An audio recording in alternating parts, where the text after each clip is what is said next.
राजा विक्रमादित्य उज्जैन के एक महान हिंदू सम्राट थे जिनका जन्म अधिकांश साहित्य स्रोतों और हिंदू मान्यता के अनुसार 101 ईसा पूर्व के आसपास माना जाता है। वे गंधर्व से के पुत्र थे। उन्होंने 57 ईसा पूर्व में शकों को हराकर विजय प्राप्त की और विक्रम संवत की शुरुआत की, जो आज से लगभग 2082 वर्ष पहले की घटना है। माना जाता है कि उन्होंने 100 वर्षों तक राज किया। उन्हें उनके साहस, न्याय और उदारता के लिए जाना जाता है और उनके दरबार में 9 विद्वान थे। प्राचीन काल में भारतवर्ष में अनेक ऐसे महाप्रतापी और न्यायप्रिय राजा हुए हैं जिनकी निस्वार्थ सेवा, त्याग, बलिदान और न्यायप्रियता ने उन्हें इतिहास के पन्नों में सदा सदा के लिए अमर कर दिया है।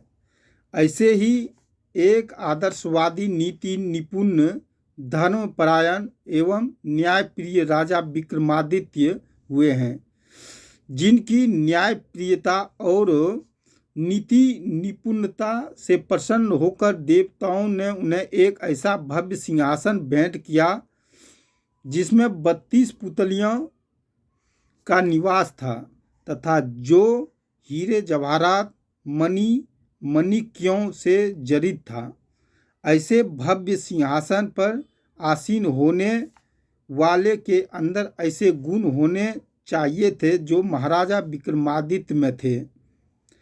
महाराजा विक्रमादित्य की मृत्यु के कई वर्षों पश्चात उज्जैन नगर के न्यायप्रिय राजा भोज ने जब उस सिंहासन पर बैठने की चेष्टा की तो सिंहासन में निवास करने वाली 32 पुतलियों ने एक एक कर राजा भोज की अपने महाप्रतापी राजा विक्रमादित्य की दान, धर्म व न्यायप्रियता की ऐसी रोचक गाथाएं सुनाई जिन्होंने सुनकर राजा भोज जैसे महादानी राजा भी हतप्रभ रह गया। राजा भोज सिंहासन पर बैठने के उद्देश्य से प्रतिदिन सिंहासन के निकट जाता, परंतु उस सिंहासन की सुंदरता पुतलियों इस चपलता से राजा को गाथाएं सुनाती कि हार कर राजा को वापस लौटना पड़ता। महाराजा विक्रमादित्य की मृत्यु के कई वर्षों बाद तक भी इस दिव्य सिंहासन का किसी को पता नहीं था। इस दिव्य सिंहासन का पता इस प्रकार चला कि राजा भोज के राज्य में एक गरेरिया रहता था जिसका नाम बृजभान था। बृजभान एक लंबा तगड़ा युवक था, इसीलिए लोग उसे लंबू भी कहते थे। बृजभान का एक लड़का भी था जिसका नाम चंद्रभान था। चंद्रभान काफ़ी सेहतमंद था। कद काठी में वह अपने पिता से 2 कदम आगे ही था। वह भी अपने पिता की तरह भेड़ बकरियों को चराने टीले पर तरफ ले जाता कहता था। उज्जैन नगरी के अंतिम छोर पर कुम्हारों की बस्ती थी। कुम्हारों की बस्ती के आसपास मिट्टी के छोटे बड़े टीले थे। वे कुम्हार उन्हीं टीलों से मिट्टी खोदकर बर्तन बनाते थे। कभी कभी उस कुम्हारों को टीले की खुदाई से मूर्तियों और घर गृहस्थी का सामान मिल जाया करता था। लोगों का कहना था कि पहले वहाँ किसी राजा की बस्ती थी, परंतु भूकंप से सब तहस नहस हो गया था। एक दिन हमेशा की तरह चंद्रभान अपने बकरियों चराने टीले पर गया और उनको चराने के लिए छोड़कर एक ऊंचे टीले पर सो गया। कुछ देर बाद जब वह उठा तो उसे कुछ अजीब सा महसूस हुआ। उसने आसपास खेल रहे लड़कों को पुकारा और बड़ी शान से पूछा, यहाँ का राजा कौन है? उसने मुंह से ऐसे शब्द सुनकर सब स्तब्ध रह गए।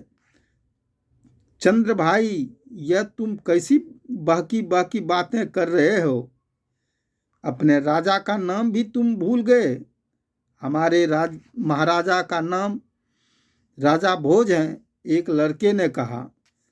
लड़के की बात सुनकर चंद्रभान का चेहरा तमतमा उठा। वह क्रोधित स्वर से बोला, वह राजा मूर्ख है, ऐसे न्याय करना नहीं आता। प्रजा के साथ वह अनुचित व्यवहार करता है, उसे पकड़कर हमारे दरबार में लाया जाए।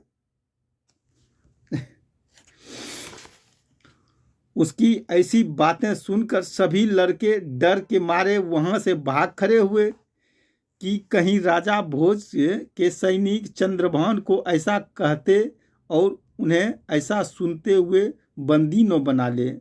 उसी दिन के एक पश्चात तो चंद्रभान प्रतिदिन उस टीले पर खड़ा होकर न्याय धर्म की बातें करता। लोगों की जब उसके विषय में पता चला तो धीरे धीरे वे उसे देखने आगे आने लगे और उनकी न्याय भरी बातें सुनकर अपने झगड़ों का निपटारा राजा के दरबार में छोड़कर उसके पास करने लगे। सचमुच चंद्रभान दूध का दूध और पानी का पानी जैसी कहावत को चरितार्थ करते हुए न्याय करता था। पूरे राज्य में उनके न्याय की चर्चा थी।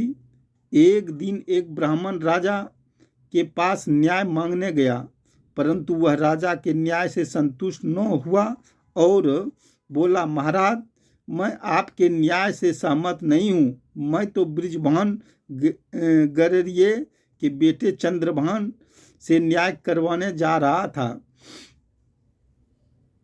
परंतु आपके सिपाही मुझे जबरदस्ती यहाँ खींचकर ले आए, इसलिए अब आप मुझे चंद्रभान के पास जाने की आज्ञा दें। ब्राह्मण की ये बात सुनकर राजा चकित हुए। तब ब्राह्मण ने राजा को चंद्रभान के न्याय के बारे में बताया।